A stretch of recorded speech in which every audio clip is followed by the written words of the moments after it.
começando mais um ponto de partida de sexta-feira, comigo, Yasmin Restum e com Pedro Doria. Esse programa que agora tem um formato de sexta-feira diferenciado. Isso. Em que eu sou a algoz do Pedro. E aí eu trago para vocês os comentários que vocês fazem nos nossos vídeos do ponto de partida, do Central Meio, no Instagram do Meio também.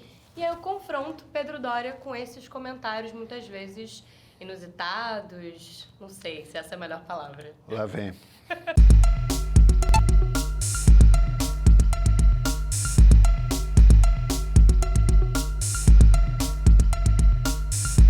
Teve um Central Meio dessa semana em que a gente debateu bastante o tema da deportação que está rolando nos Estados Unidos e nós, brasileiros, estamos talvez relembrando como que é essa situação da deportação, que é corriqueira, não é um tema que não é assim incomum, mas que por conta de como foi esse momento, na verdade, pensando que Donald Trump está colocando isso muito em pauta em pouquíssimos dias de governo, a gente está se deparando com esse momento olhando com uma maneira assim, de muita violência, ou olhando isso como sendo algo que está ferindo os direitos humanos, os brasileiros chegando algemados, denunciando questões de abuso psicológico, agressão, enfim. E diante disso, Pedro, eu vou trazer aqui alguns comentários para você comentar. Vamos lá. Esse aqui foi de um Central Meio, da Tatiana. Ela diz que os países têm o direito de defender as suas fronteiras e não aceitar imigrantes ilegais. Inclusive, depois eu queria que a gente falasse um pouco sobre essa terminologia. Ilegal, irregular, que eu acho que faz diferença, acho que é importante a gente pontuar aqui. Mas voltando, os países têm direito de defender as suas fronteiras e não aceitar imigrantes ilegais. O Trump foi eleito democraticamente e tem legitimidade para fazer essa política. Eu sou contra a violação dos direitos humanos. Eu acho que ela está inteiramente certa. E a palavra ilegal não está incorreta, não. Se você está desobedecendo a lei de um país, você está cometendo uma ilegalidade. A imigração ilegal não é que a pessoa seja, por natureza, ilegal. Mas se ela está entrando num país sem ter o direito de entrar naquele país e ficando... Ela é uma imigrante ilegal. Eu não vejo problema nessa terminologia. As pessoas se assustaram muito, Yasmin, com a coisa ali das pessoas deportadas estarem algemadas. Sim. Essa é a praxe americana há décadas. É que, em geral, a gente não tinha essas deportações, um monte de gente no avião. Sim. Isso eu acho que é uma novidade. Eu não lembro disso acontecer, eu não lembro disso jamais ter acontecido. Mas, de vez em quando, vir 1, 2, 3 deportados, eles virem algemados, é meio que... É assim que os americanos sempre fizeram. Eu acho que tem uma conversa para a gente ter mesmo a respeito de... se no momento que entra nas fronteiras no Brasil, não devia poder...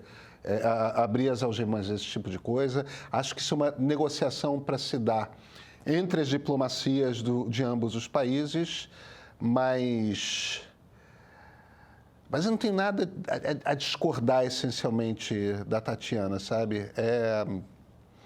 Tá certo, você tem que evidentemente respeitar os direitos humanos, Mas essa questão das algemas, por exemplo, essas denúncias todas de agressão, eu sei que pode ter sido uma coisa atípica, mas assim, será que isso, de certa maneira, não acaba violando a soberania do país que está recebendo os seus cidadãos de volta, enfim? Veja, tem que ver que tipo de maus-tratos aconteceram. A legislação dos Estados Unidos não é em nada diferente da legislação brasileira, no que tange a essência dos direitos humanos. Você não pode bater num prisioneiro. Você não pode torturar uma pessoa. E aí, no mundo prático, bate-se em prisioneiros lá como cá. Tem que ver exatamente o que aconteceu e pode haver matéria para questionamentos diplomáticos, até para se abrir processos lá nos Estados Unidos por maus tratos, existe o espaço para isso. Mas, de novo, o governo brasileiro fez tudo certo, o governo colombiano fez tudo errado. Entende? O presidente Gustavo Petro, ele, num determinado momento, se recusou a receber o avião de deportados. Você não pode negar as suas fronteiras aos cidadãos do seu país. Entendeu? Os cidadãos brasileiros são sempre bem-vindos no Brasil. O que você acha que aconteceu ali, um rompante, assim? Porque ele começou depois a falar de sanções comerciais. Eu acho que ele estava bêbado. Eu estou falando sério. E, aliás, essa é a impressão generalizada da imprensa colombiana. O cara tinha bebido uísque demais e largaram o Twitter na mão dele. E ele começou a ter uns rompantes malucos. Veja, o que ele cometeu foi um crime. Ao negar pouso a cidadãos colombianos, ele, como presidente da República, estava cometendo um crime. Eu ia até falar, ao negar asilo, mas não é asilo. Não é asilo. Nenhum governante brasileiro pode negar a você o solo brasileiro. Sim. Entende? Nós somos cidadãos brasileiros. Nós temos direito a estar no Brasil. Isso é dado na nossa certidão de nascimento. Perfeito. Vamos lá. Existe um discurso também, Pedro, de que os imigrantes muitas vezes são um problema, né, que causam ali, geram questões envolvendo xenofobia, ou que eles estão ali roubando, um discurso até recorrente, né, que eles muitas vezes roubam os empregos, usufruem ali do sistema de saúde, etc e tal. Diante disso, o Afonso Duarte comentou numa live do Central Meio, falando que assim, os Estados Unidos e muitos países se alimentam dos imigrantes, tendo muita produção útil, gastando menos recursos com eles, sempre. Isso é sempre assim. Então, quando eu vi esse comentário do Afonso, eu fiquei pensando sobre essa contrapartida. Assim, muitas vezes tem países que dependem dos imigrantes numa posição ali de trabalhos mais braçais, enfim, em outras áreas que não exijam uma parte ali de um trabalho mais tecnológico, etc., enfim, ou que exijam um alto nível de escolaridade. E aí deportam esses imigrantes e tem alguns questionamentos até sobre a quantidade de dinheiro que envolve essa política do Trump e se isso seria viável lá nos Estados Unidos. Enfim, queria que você comentasse esse comentário do Afonso sobre esse uso, como ele trouxe, né, dos imigrantes, os Estados Unidos se aproveitam e tal, e depois deportam essas pessoas e é sempre assim. Usam e não dão nada de volta, os recursos não são... Eles não têm direitos negados, enfim. Yasmin, não causará surpresa a muitos do nosso público se eu disser que eu sou liberal. Acho que não. E a posição liberal a respeito de imigração é muito clara. Eu acho que fronteira devia ser aberta. Quer vir morar aqui no Brasil? Vem. Eu gosto de mercados abertos e de fronteiras abertas. E acho que faz muito bem para as culturas mistura. Países que são feitos de mistura de gente são países mais interessantes. São países que não param culturalmente. São países que estão sempre desafiados. São países em que você tem mais desenvolvimento, tanto o desenvolvimento humano quanto econômico. São países mais criativos, porque a essência da criatividade, e a criatividade a gente pode falar do ponto de vista artístico, a gente pode falar do ponto de vista tecnológico. A natureza da criatividade, ela se dá... A criatividade, quando eu falo de criatividade, eu falo de originalidade. Originalidade se dá quando pontos de vista contrastantes, quando culturas contrastantes são postas em choque. E aí você tem sacadas, você tem percepções, mas você se torna original quando você é exposto ao diferente, àquilo que não é usual para você. O usual é o lugar comum, entendeu? O normal, aquilo que não muda, aquilo que bivô fazia desse jeito, vovô fazia daquele jeito, papai fazia daquele jeito, e eu faço assim porque é uma tradição. Eu tenho horror a isso. Não porque eu seja contra tradições, na minha família há tradições como em qualquer lugar, mas se você está sempre repetindo o que todo mundo fazia, nada está mudando. Nada está se transformando, não há nada de novo no ar. O que é novo me atrai, o que é diferente me atrai. Então, não importa muito se o imigrante é um CEO indiano no Vale do Silício ou se o imigrante é um mexicano que trabalha numa fazenda de frangos. Aquela pessoa está trazendo alguma coisa diferente para aquela conversa. Nesse contraste, os países enriquecem. Eu realmente acho que o que faz o Brasil ser muito rico culturalmente é o fato de que até os anos 50 nós éramos o destino de muitos imigrantes. Nós deixamos de ser. Até nos últimos 10 anos, voltou até um pouquinho, né? Tem uns sírios, tem uns afegãos, tem uns venezuelanos, mas é numa escala muito pequenininha. Mas também muito numa condição de refúgio. Mas não tem problema. Cara, refugiado é o melhor tipo de gente do mundo, entende? Porque a pessoa vem de um pesadelo com uma esperança imensa de construir uma vida nova. Sim. Essa pessoa vem para o seu país para trabalhar duro. Essa pessoa vem para fazer de tudo para criar felicidade para ela. E tanto no trabalho como nesse esforço de geração de felicidade, o seu país vai ficar mais interessante. E isso eu acho que esse movimento nativista dos Estados Unidos não percebe o quanto que os Estados Unidos são a potência que são por sempre terem sido um país de imigrantes. Os Estados Unidos eles representam esse farol no mundo, porque eu acho que não tem... Sabe aquela ideia do farol e os insetinhos que ficam atrás da luz? Uhum. Os Estados Unidos, nesse sentido, são possivelmente o país mais atraente para imigrantes do mundo. Se tem um lugar para o qual as pessoas querem migrar, costuma ser os Estados Unidos, em tudo quanto é canto do mundo. Em países capitalistas, em países comunistas, em países... Isso é, em grande parte, pela perspectiva, pela percepção de que ali é um país onde você consegue construir sua vida. Eu não estou entrando no mérito de se isso é verdade ou não. A percepção é essa.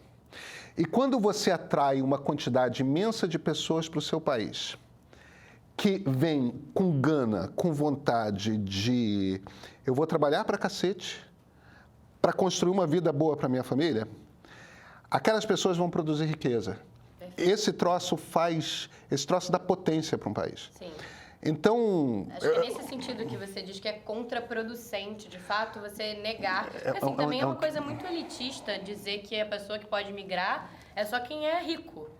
É só quem tem dinheiro. Esse troço, essas pessoas, imagina, eu acho que todo mundo me vendo. Essas pessoas que vêm com dinheiro, elas não ajudam a construir o país. Elas não ajudam a construir riqueza. Elas... no caso, na verdade, para acumular patrimônio. Né? O que não é necessariamente ruim, a pessoa vai pagar imposto e tal, mas o volume que promove enriquecimento de um país é gente pobre, disposta a construir, disposta a trabalhar. Eu, se fosse presidente do Brasil, a primeira coisa que eu fazia era uma política de... Queremos mais gente. Eu acho que a gente, nesse momento, devia fazer imediatamente uma campanha imensa, principalmente para asiáticos. Chineses que não querem mais viver na ditadura, indianos que querem outros ares, entendeu? Vietnamitas, entende? Porque precisa dar uma misturada. A gente está há muito tempo sem misturar. Você acha que a gente conseguiria trazer pessoas que estão insatisfeitas com os seus modelos de política dos países onde vivem e tal? Você acha que a gente conseguiria trazer? Acho. O Brasil seria atraente nesse sentido? Acho. Mais do que os Estados Unidos, talvez, muito mais agora, né? Cara, super. E eu vou além. Eu estou citando chineses e indianos porque a gente aqui no Brasil tem um problema sério com com queda de número de estudantes de engenharia, o que é gravíssimo porque você precisa de mais. Então, uma boa política de imigração de chineses e indianos com diplomas nas exatas, eu acho que é necessário para o Brasil. Agora, independentemente disso, olha, esse aqui é um país, por exemplo, para africanos, super confortável, porque fora da África é um dos... Brasil, Estados Unidos, Cuba, Jamaica, não são muitos países que têm uma população negra grande fora da África. O Brasil é. Então, é um país em que pessoas migrando da África se sentiriam confortáveis com rapidez, entendeu? Porque tem elementos de cultura e você não vai se sentir muito diferente no meio da rua. E gente disposta a trabalhar, sabe? Ganhar vida, construir vida, tudo mais. Eu gosto de imigrantes. Olha, Pedro, a Cris comentou no Instagram, num corte que a gente fez do Central Meio, que você estava comentando sobre esse tema, e ela questionou justamente essa questão do Brasil ser isso tudo. E ela estava falando também, comentando em cima dessa questão das pessoas estarem muito... de nós estarmos, enquanto brasileiros no geral, bastante incomodados com essa deportação agora desses 88 brasileiros que chegaram aqui, algemados, enfim, vindo dos Estados Unidos. E ela comentou o seguinte, que as deportações sempre foram assim. Mas como as pessoas eram simpáticas com o antigo presidente dos Estados Unidos, faziam vista grossa. Todos sabem as regras de deportação do país ao qual você está ilegalmente e sabem muito bem as consequências. Se você assume esse risco ao ir, então tem que pagar o preço caso esteja ilegal. Se os Estados Unidos são malvadões assim, simples, escolhe outro lugar para ir. Fica no Brasil, aqui tá bom demais. Entre parênteses, contém ironia. Eu concordo com ela sem ironia. Você sente que, assim, que na verdade ela tá fazendo uma... eu acho que é um comentário meio não comentário, porque ela diz, se lá tá ruim, vocês não precisam ir pra lá. Se vocês estão indo, vocês estão arcando com as consequências. Então, eu senti um pouco nesse comentário uma coisa meio... Pô, a pessoa tem liberdade de querer buscar uma vida melhor lá fora. Claro, muitas vezes o método que a pessoa tenta fazer isso, ela acaba se expondo a situações de perigo. Ela coloca o dinheiro dela e a família dela e a vida dela na mão de um coiote, coisas do gênero. Mas essa coisa de, ou fica aqui no Brasil, que é ótimo, e assim, não é muito propositivo esse comentário, hein, Cris, assim.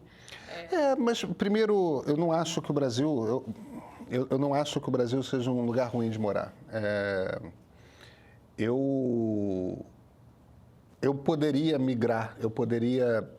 migrar, para países europeus, eu poderia migrar para os Estados Unidos. Fora, né? Já morei fora. E sempre, em todos os períodos que eu morei fora, morei por 3 períodos fora. Sempre a intenção foi voltar. Nunca a intenção, eu acho que enriquece a cabeça você morar fora do país. De novo, a diferença, o contraste. Eu acho que é um enriquecimento você morar fora do país. Mas eu gosto de morar no Brasil. Eu gosto de ser brasileiro. Eu gosto de ser carioca. Eu gosto de gostar do Brasil. O país... Eu tenho casa aqui. Mas ela tem razão. As regras de deportação americanas são essas há bastante tempo. E se você corre o risco de fazer uma migração ilegal... Você está se expondo, sempre que você comete um crime, você está se expondo às consequências daquele crime. E imigrar ilegalmente é um crime. Mas nem todo país, você entrar assim necessariamente sem ter muito quando voltar, etc., nem sempre isso é, de fato, um crime de primeira. Em alguns países, sim, mas nem sempre é assim, você já está ilegal. Então, em cada país, Yasmin, você vai ter a lei daquele país. E se você está na terra dos outros, você tem que seguir as leis daquele lugar. Você não vai fugir das leis, a não ser que, sei lá, você vá para uma terra anarquista. Esse lugar não existe no planeta. Então, sim, em alguns países você vai ser tratado de um jeito, em outros países você vai ser tratado de outro. Entendeu? Tenta entrar com droga na Indonésia, você vai ser fuzilado, cara. Entendeu? Tenta entrar com... Se você entrar com maconha na Indonésia, você vai ser fuzilado. Se você entrar na Holanda, o guarda da imigração é capaz de te perguntar se não pode dar um tapa também. Entende? O ponto aqui é... Cada país tem suas regras, a gente não foge disso. E como cidadãos brasileiros, a gente luta para que as regras no Brasil sejam... conforme a gente, seguindo os valores que nós defendemos. Você não tem essa voz nos Estados Unidos, a gente não é cidadão de lá. Perfeito. Olha, eu vi muitos comentários falando sobre a questão da deportação como não sendo uma coisa nova, mas as pessoas com muita dúvida sobre se nesse período, poxa, não tem nem um mês aí que o Trump assumiu, se nesse período já pode dizer que já está batendo recordes com relação à administração Biden. Eu acho muito precoce para a gente falar qualquer coisa nesse sentido. Mas fato é que, assim, a gente tem políticas de grande número de deportações aí, enfim, Joe Biden, Barack Obama, enfim, isso não é uma coisa nova. O recordista de deportações como presidente dos Estados Unidos é Barack Hussein Obama. Isso é uma coisa que muitas vezes as pessoas, por ser um democrata, enfim... Mas veja, sem susto, muito... sem susto, são pessoas que estão cometendo crimes, você tem um processo judicial, você avalia, olha, essa pessoa não devia estar aqui, deporta. Não tem... a gente pode ter conversas a respeito de como que essas pessoas são tratadas, mas questionar a ideia de deportação são apenas pessoas que têm a responsabilidade legal de fazer com que as leis nos Estados Unidos sejam obedecidas, obedecendo as leis dos Estados Unidos. Então, eu acho que se o Trump, de fato, tocar um processo de deportação em massa, me parece impossível fazer isso sem violações graves de direitos humanos e sem deixar em risco sério a economia americana. Entende? Se você tem alguns estados que são produtores agrícolas, que se você tirar todos os imigrantes ilegais da América Central e do México de lá, você para de distribuir comida por um bom pedaço dos Estados Unidos.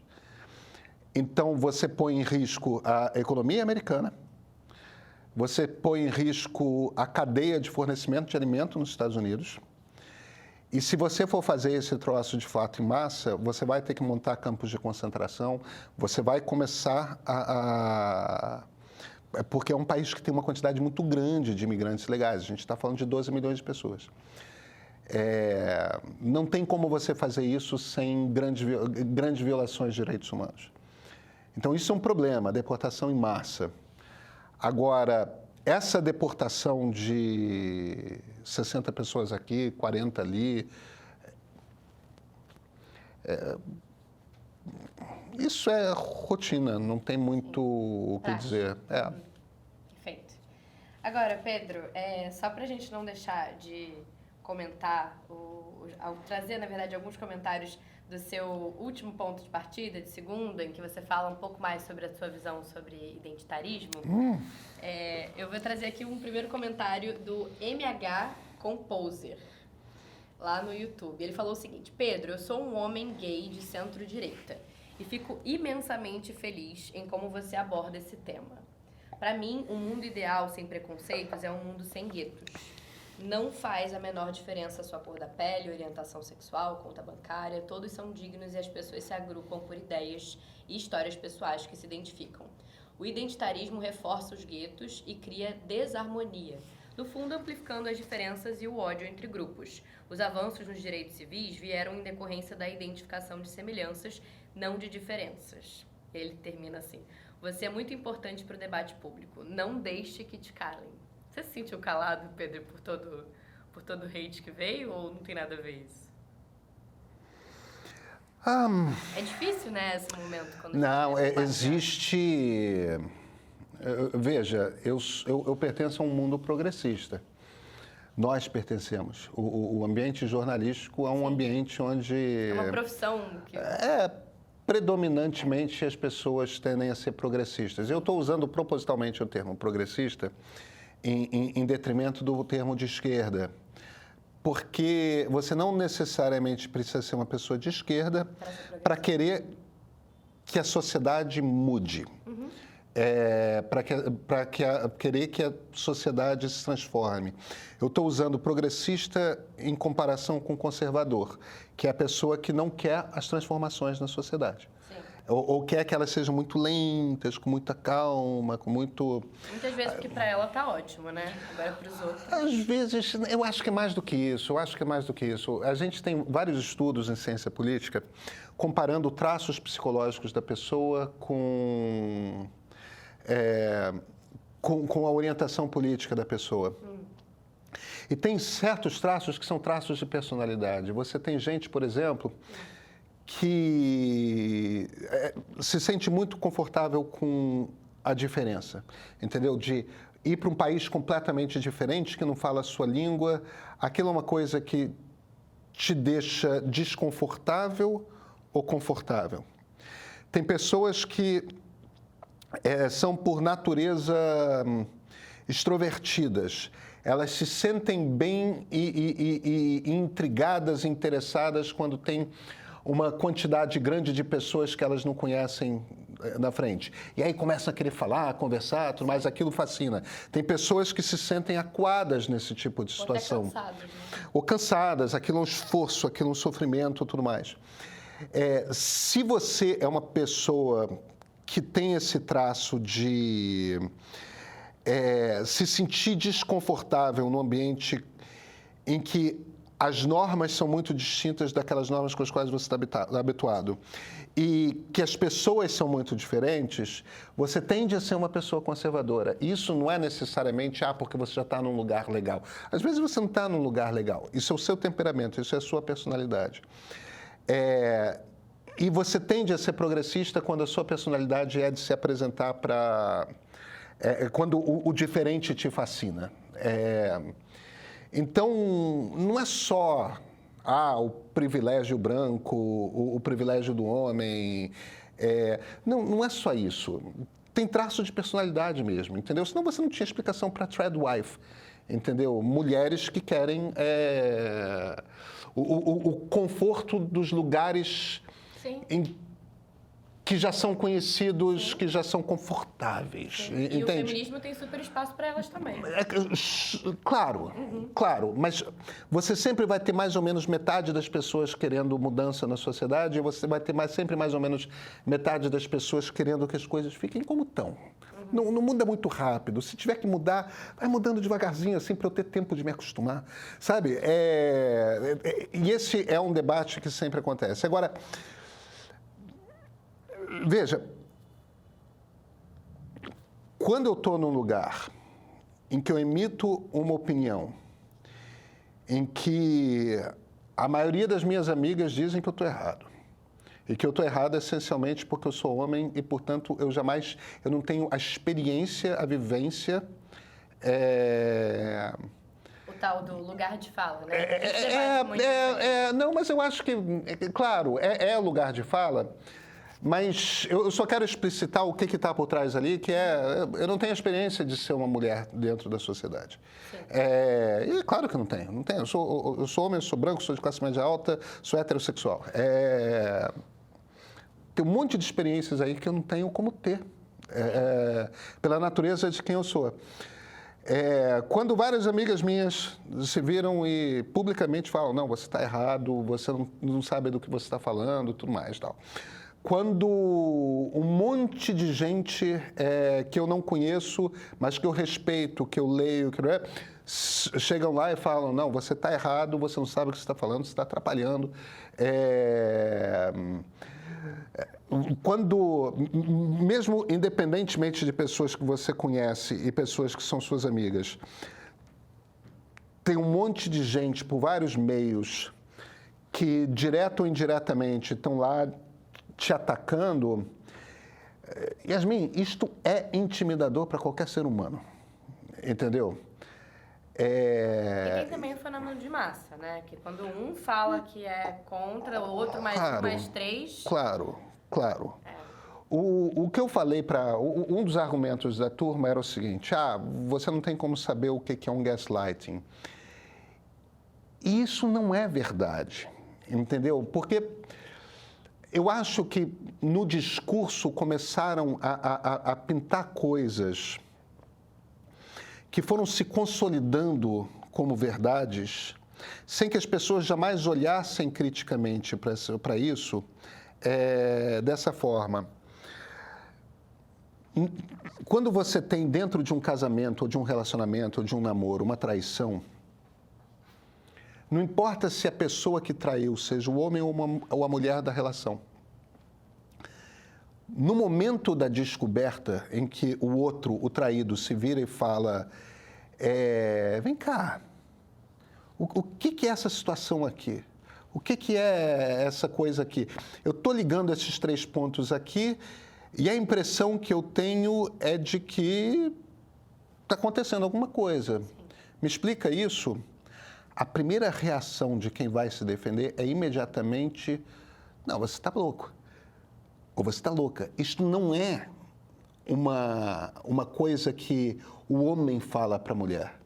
Isso é aquilo que a pessoa pega numa mentira, fala para outra pessoa dentro de um relacionamento.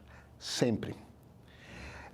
Por algum motivo, as mulheres chegaram à conclusão de que essa circunstância é uma circunstância que o papel é congelado, em que o homem tem que estar sempre num lugar e a mulher está sempre na outra. Não é. Entendeu? O que não quer dizer que não exista também o hábito na sociedade de homens se virarem para mulheres em circunstâncias as mais diversas e falarem: você está louca, você é uma histérica, você é uma... É claro que isso existe. Entende? O ponto é, eu acho que tem muita coisa nesse espaço que não está sendo discutida. E aí eu volto para o ponto principal que o comentarista está falando, que é, em política, se você quer avançar direitos, só existe um jeito de você fazer, que é você ampliando o seu ciclo de aliados. E se o seu discurso é sempre de que o homem não pode participar dessa discussão, ele tem que simplesmente aceitar as decisões, as posições, etc., de um grupo específico de mulheres da elite cultural, você não vai conquistar aliado algum. Aliás, não estão conquistando. E isso, a gente está indo para um ponto em que a gente está começando, porque não existe mais a preocupação nas lutas por direitos civis, de lutar pela universalização dos direitos civis e angariar aliados, a gente chegou a um ponto em que os direitos estão começando a regredir. E estão começando a regredir porque dentro dessa luta se desaprendeu de fazer o exercício da conquista de aliados. Entendeu? Então... Que é aquele argumento da universalização que você trouxe. É isso. Então, no fim das contas, sim, é claro que eu me senti intimidado, mas é feito para intimidar. A lógica do cancelamento é essa. E eu entendo como é que é a lógica da comunicação digital. Eu entendo como é que é a lógica dos cancelamentos. E eu estudo o suficiente democracia para entender como é que é o processo de avanço de direitos civis.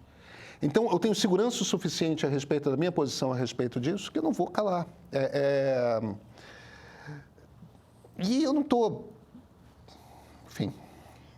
Eu estava lendo esses dias, até depois do nosso primeiro papo, eu acabei lendo um artigo da Brooke Williams, da pesquisadora, falando sobre a questão do feminismo cultural. E eu achei muito interessante quando ela abordou esse tema, trazendo tudo que vem de ruim com isso a partir do capitalismo, de uma lógica neoliberal, enfim, de fragmentação dos discursos, enfim. Mas ela dizendo muito como o feminismo cultural, ele acaba se colocando num lugar ali de produto. Ele surge numa massificação em que as pessoas pegam conceitos prontos e muitas vezes por moda ou, enfim, a pessoa não é verdadeiramente adepta àquela ideologia, é muito produtizado. Então, ela não tem um vínculo verdadeiro com aquilo, enfim, é um artigo É tudo uma performance. A gente está vivendo uma época de política enquanto performance. As pessoas performam umas para as outras. Olha como eu sou da nossa tribo aqui, porque eu estou repetindo os mesmos slogans que todos nós. Né? É claro. Códigos de vestimenta, enfim. Tem toda uma série de vocábulos e expressões que todo mundo tem que repetir. E produtos, claro.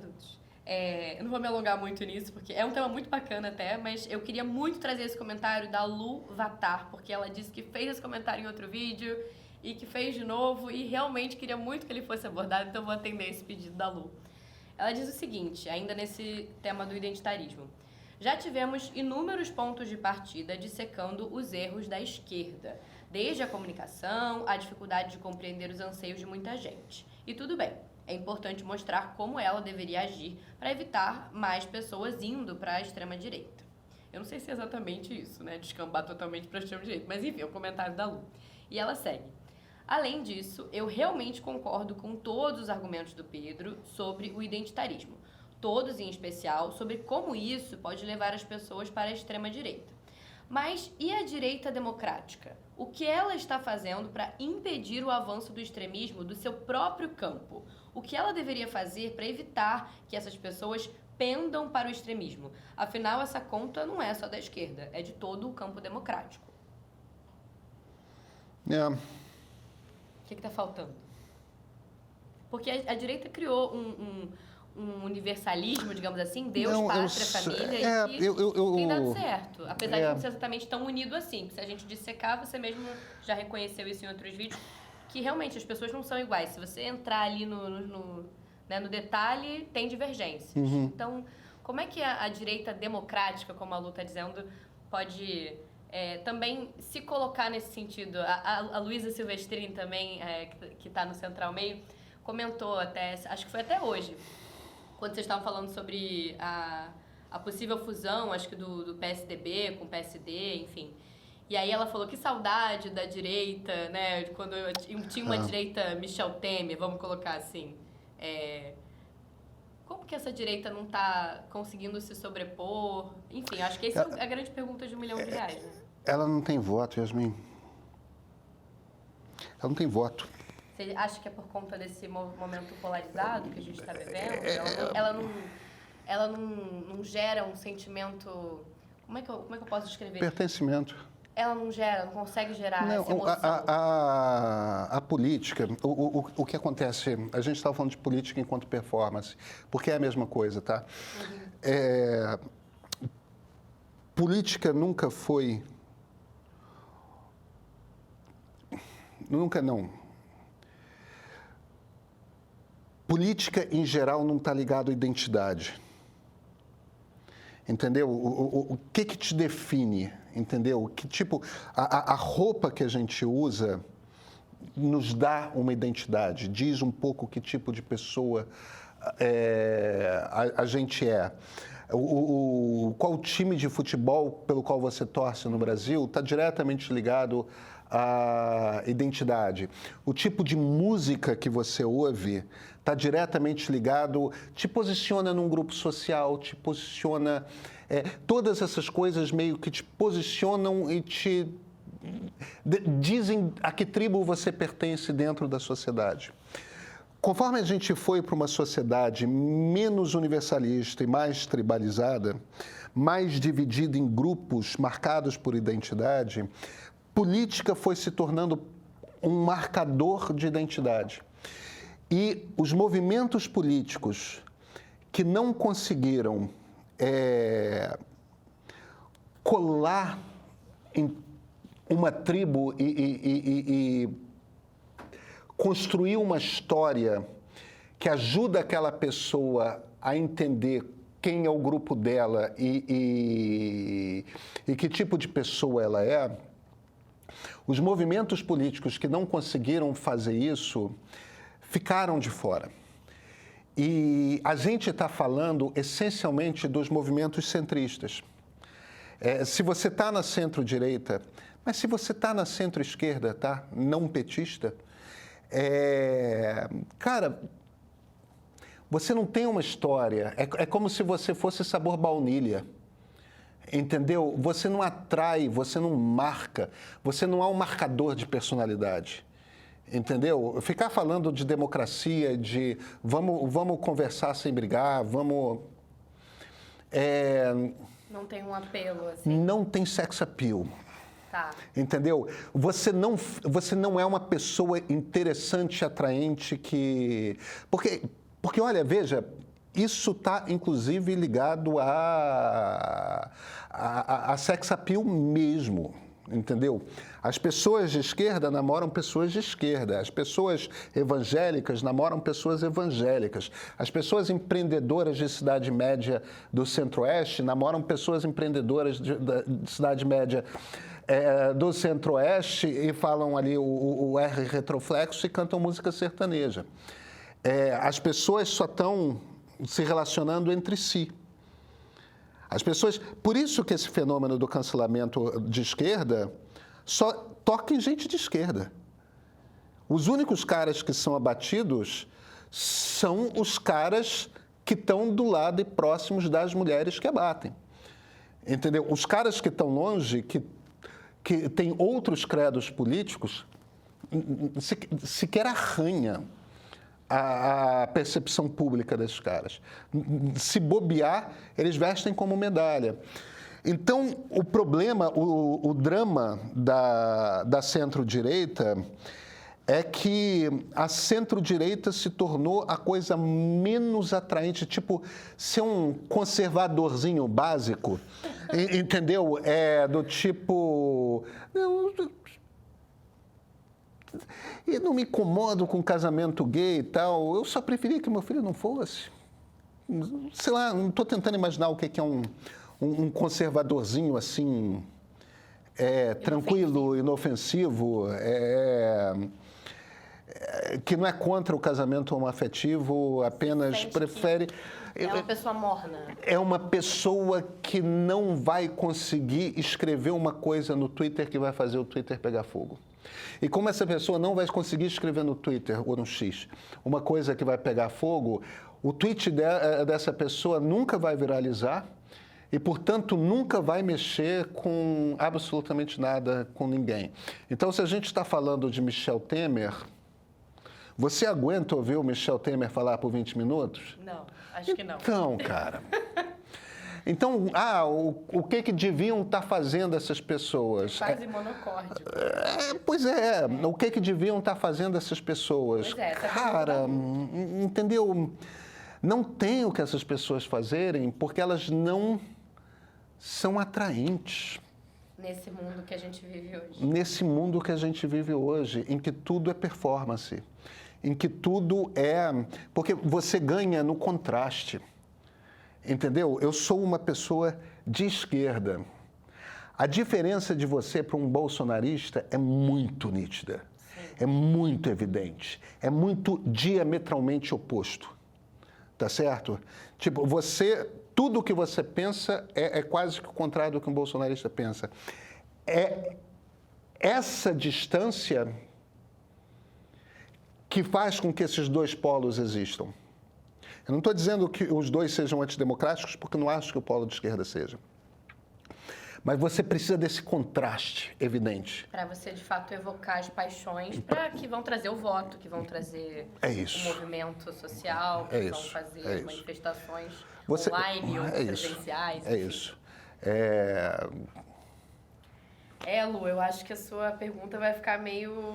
Não, essa é a resposta. O problema é o que as pessoas de centro-direita deveriam estar fazendo, não há o que elas possam fazer. Não há o que elas possam fazer. Quem tem voto é o bolsonarismo e é o lulismo.